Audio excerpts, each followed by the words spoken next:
Hello everyone, ఎలా ఉన్నారండి అందరూ? మేము పోఖరా వచ్చిన తర్వాత మేము స్టే చేయడానికి ఇచ్చిన హోటల్ అయితే ఇదండి. అయితే మేము మార్నింగ్ ఫ్రెష్ అయ్యి మళ్ళీ సైట్ సీన్కి వెళ్ళి నైట్ వరకు కూడా ఈ హోటల్లోనే ఉన్నాము. ఫస్ట్ ఫ్లోర్ అంతా కూడా హోటల్, అలాగే సెకండ్ ఫ్లోర్ ఏమో డైనింగ్ ఏరియా అండి. సో కుకింగ్ అక్కడే, మేము భోంచేసేది డైనింగ్ కూడా సేమ్ సెకండ్ ఫ్లోర్లో. అయితే మాకు ఈ హోటల్ అంత కంఫర్ట్గా అనిపించలేదని అడిగితే మాకు వేరే హోటల్ ఇచ్చారు. ఆ హోటల్ పేరు హోటల్ పసిఫిక్ పోఖ్రా. ఇది ఆ హోటల్ నుంచి బ్యాక్ సైడే ఉంటుందండి. అంటే బై వాక్ వెళ్ళిపోవచ్చు, అసలు ఇబ్బంది అయితే ఏం అనిపించదండి.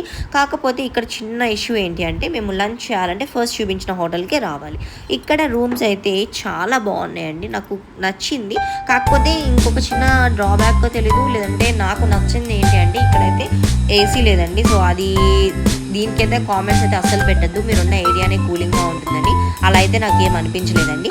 సో మేమున్న ఫస్ట్ ఫ్లోర్లో బాల్కనీ అయితే చాలా బాగుంది. ఇన్కేస్ ఎండ కూడా ఉంది, బట్టలు ఆరేసుకోవాలన్నా కూడా వారేసుకునే సిచ్యువేషన్స్ అయితే ఉంటాయండి. సో పైన టెర్రస్ పైన వాళ్ళు ప్రొవైడ్ చేశారు. ఇక్కడ ఉంది కదా, ఈ ఏరియాలో కూడా మనం ఆరేసుకోవచ్చు గ్రిల్స్ మీద, ప్రాబ్లం ఏం లేదు. అండ్ అలాగే రండి లోపల రూమ్ ఎలా ఉందో కూడా చూపించేస్తాను. అయితే ఇక్కడ ఏంటంటే మాకు ఇచ్చిన రూమ్ ఫస్ట్ ఫ్లోరే, వాళ్ళు కాకపోతే ఏంటంటే గ్రౌండ్ ఫ్లోర్ని ఫస్ట్ ఫ్లోర్ని సెకండ్ ఫ్లోర్ అని అంటారు. సో 201 అనేది మాకు ఇచ్చారండి. సో మాకేంటి అంటే ఈ రూమ్లో ఓన్లీ ఒక చిన్న బల్బ్ ఉందండి, పెద్ద లైట్ కూడా కాదు, చాలా చిన్న బల్బు. ఈ బల్బే మొత్తం నైట్ కూడా లైటింగ్ అనేది సరిపోతుంది ఆ రూమ్కి. అయితే మేము వచ్చిన తర్వాత ఇంకా ఆల్రెడీ ఆ రూమ్లో ఫ్రెష్ అయిపోయాం కాబట్టి ఫ్రెష్ అయ్యి నెక్స్ట్ సైడ్ సీన్కి వెళ్ళడానికి రెడీ అవుతున్నాము. అందుకని బట్టలు అయితే ఏమేమి కావాలి అన్నీ తీసుకున్నాము. మళ్ళీ రూమ్ అంతా నీట్గా పెట్టేసుకున్నాము. 2 బెడ్స్ అయితే ఇచ్చారండి. బెడ్స్ కూడా మేము జాయిన్ చేసుకున్నాము. సో టీవీ ఒకటి. ఇక్కడ ఏంటి అంటే లైట్ చిన్నదైనా కూడా కర్టన్స్ తీసుకుంటే మొత్తం మా వ్యూ అయితే చాలా బాగుంటుందండి. నేను కర్టన్స్ తీసుకోవడం మీకైతే చూపించేస్తాను. సో ఎట్లా ఉంటుంది అనేది చూసేసాయండి. లైటింగ్ ఎక్కువ కావాలి అనుకుంటే కర్టన్స్ తీసుకుంటే సరిపోతుందండి. మా యోగి కూడా ఫుల్గా రెడీ అయిపోయి కూర్చుంది, ఎప్పుడు పిలుస్తారా, ఎప్పుడు వెళ్దామా అని. సో ఇదిగోండి, కర్టెన్స్ తీస్తే వ్యూ అయితే చాలా బాగా అనిపించింది. లైటింగ్ కూడా ఆల్మోస్ట్ బాగుంది. నైట్ టైం కూడా అండి అవి తీసుకుంటే చాలా చక్కగా చల్లగా గాలి వస్తుంది, ప్రాబ్లం అయితే ఏం లేదు. మొత్తం అంతా కూడా వెంటిలేషన్ పరంగా, లైటింగ్ పరంగా, ఓపెన్ చేయగానే గ్రీనరీ పరంగా నాకు బాగా అనిపించింది. అండ్ ఇంకొకటి అండి, ఇంటర్నేషనల్స్కి వెళ్ళిన స్టూడెంట్స్కి రూమ్స్ ఎలా ఉంటాయి, ఈ ఇంటర్నేషనల్స్లో కూడా కంపేర్ చేసుకుంటే ఇంటర్నేషనల్స్లో రూమ్స్ అనేవి చాలా బాగా ఇస్తారండి. నేషనల్స్లో కూడా ప్రొవైడ్ చేస్తారు, కానీ ఇన్ కేస్ మనకి కనుక ప్రొవైడ్ చేయటం అవ్వలేదు అంటే మాత్రం అందరికీ కూడా ఒకటే హాల్ ఇచ్చేస్తారు. సో అందుకని నేషనల్స్లో కూడా ఇలాగే ఇచ్చేసారు, ఇంటర్నేషనల్స్లో కూడా అలాగే ఉంటాయని చెప్పి ఎవ్వరు అనుకోకలేదండి. ఇంటర్నేషనల్స్లో కనీసం రూమ్కి 3 మెంబర్స్ చొప్పున ఎవ్రీ స్టూడెంట్కి రూమ్ అనేది ప్రొవైడ్ చేస్తారండి. ఇంటర్నేషనల్స్కి అయితే ఎటువంటి ప్రాబ్లం ఉండదండి.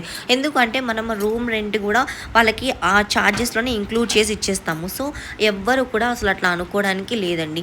సో ఇక్కడ ఇప్పుడు నేను చూపిస్తున్నాను కదా, ఇలా బెడ్స్ ఇట్లా అయితే ఉంటుంది. ఇన్ కేస్ ఏదైనా కూడా వేరే ఫర్దర్గా వచ్చి మీరు రూమ్ ఖాళీ చేసి వేరే రూమ్కి వెళ్ళాలి అన్నా కూడా ఆ రూమ్ కూడా వాళ్ళకి ఇన్కన్వీనియంట్గా ఉంటే చెప్తే ఎవరైతే అసోసియేషన్ మెంబర్స్ ఉంటారో వాళ్ళు మారుస్తారండి. సో ఎటువంటి ప్రాబ్లం లేదు. సో ఇంటర్నేషనల్స్కి వెళ్ళిన స్టూడెంట్స్కి రూమ్స్ ఎలా ఉంటాయి, అక్కడ ఫెసిలిటీస్ ఎలా ఉంటాయి అనేది నేను ఇప్పుడు వీడియోలో చూపిద్దాం అన్నట్టు ఈ రూమ్ తీశాను. ప్రాబ్లం అయితే ఏం లేదు. మా యోగికి అయితే పిల్లో కూడా కావాలని అడిగింది. సో నేను ఆ పిల్లో కూడా బ్యాగ్లో పెట్టుకుని అయితే తీసుకుని వచ్చేసానండి. ఇంటర్నేషనల్స్కి వెళ్ళడానికి ప్లేయర్స్తో పాటు పేరెంట్స్ వెళ్ళినప్పటికీ కూడా వాళ్ళకి కూడా వాళ్ళు అన్ని ఫెసిలిటీస్ ప్రొవైడ్ చేస్తారండి. ఎందుకంటే ఇంక్లూడింగ్ ఛార్జెస్తో కలిపే తీసుకుంటారు కాబట్టి పేరెంట్స్ కూడా సేమ్ ఫెసిలిటీస్ ఉంటాయండి. కాకపోతే పేరెంట్స్కి వచ్చేసి ఎవరైతే పార్టిసిపేషన్ చేస్తారో స్టూడెంట్స్, ఆ అమౌంట్ మాత్రం పేరెంట్స్కి పడదు, రిమైనింగ్ అమౌంట్ అంతా కూడా పడుతుంది. దానికి తగ్గట్టు ఫెసిలిటీస్ కూడా ఇస్తారండి. అండ్ ఇంకొక విషయం ఏమిటి అంటే, వీళ్ళు మనకి డే 1 నుంచి మళ్ళీ మనం వెళ్ళే వరకు కూడా ప్రతి కేర్ వాళ్ళే తీసుకుంటారు.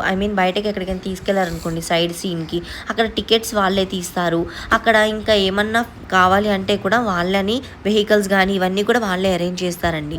ఒకవేళ అక్కడికి వెళ్ళిన తర్వాత మనకి ఏమంటారంటే అమౌంట్ ఎక్కువ అనిపిస్తుంది అనుకోండి, సో వాళ్ళు ఏం చెప్తారంటే పలానా దగ్గర అమౌంట్ మీదే అని చెప్తారు. సో దానికి అమౌంట్ మనం పెట్టుకుంటే సరిపోతుందండి.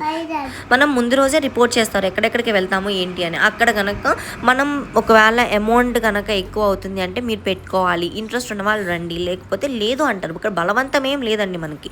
ఇలా అయితే అవుతూ ఉంటుంది ఇంటర్నేషనల్స్కి వెళ్ళినప్పుడు. సైట్ సీయింగ్కి ప్రతి దగ్గరికి కూడా కొంత టైం అనేది ఇస్తారు. మనం వెళ్ళి చక్కగా ఏ ప్రాబ్లం లేకుండా కన్వీనియంట్గా విజిట్ చేసుకుని రావచ్చు.